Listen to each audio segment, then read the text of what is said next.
আসসালামু আলাইকুম রহমতুল্লাহ। যে সকল শিক্ষক শিক্ষিকা মণ্ডলী এখনও অর্থাৎ আজকে ৩০ তারিখ কিন্তু লাস্ট ডেট ছিল ই-রেজিস্ট্রেশনের। তো যারা এখনও দিতে পারেন নাই মানে এনটিআরসি শিক্ষক চাহিদার যে ই-রেজিস্ট্রেশন প্রাথমিক পর্যায়ে যে নোটিশ দেওয়া হয়েছিল যেটা এখনও বা আজকে অবধি যারা পূরণ করে দিয়ে আসতে পারেননি অফিসে জমা, তাদের জন্য একটা সুখবর, সেটা হলো সময় বৃদ্ধি করা হয়েছে। আমি নোটিশটা শেয়ার করছি। এখানে বলা হচ্ছে, এত দ্বারা সংশ্লিষ্ট সকলের জ্ঞাতার্থে জানানো যাচ্ছে যে বেসরকারি শিক্ষা প্রতিষ্ঠানসমূহ অর্থাৎ স্কুল, কলেজ, মাদ্রাসা ও কারিগরি হতে অনলাইনে ই-রেজিস্ট্রেশন করার জন্য 30/9/2024 খ্রিস্টাব্দ পর্যন্ত নির্ধারিত ছিল। উক্ত সময়সীমা আগামী 3/10/2024 তারিখ রাত 12টা পর্যন্ত বর্ধিত করা হলো।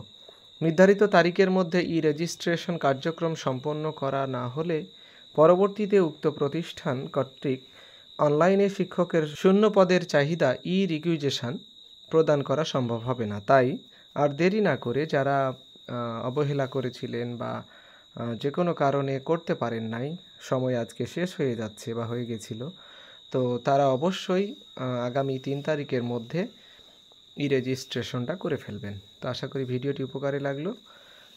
ভালো লাগলে অবশ্যই একটা লাইক করবেন এবং সাবস্ক্রাইব করে এই সকল তথ্যের জন্য অবশ্যই সাবস্ক্রাইব করে রাখবেন। আসসালামু আলাইকুম রহমতুল্লাহ।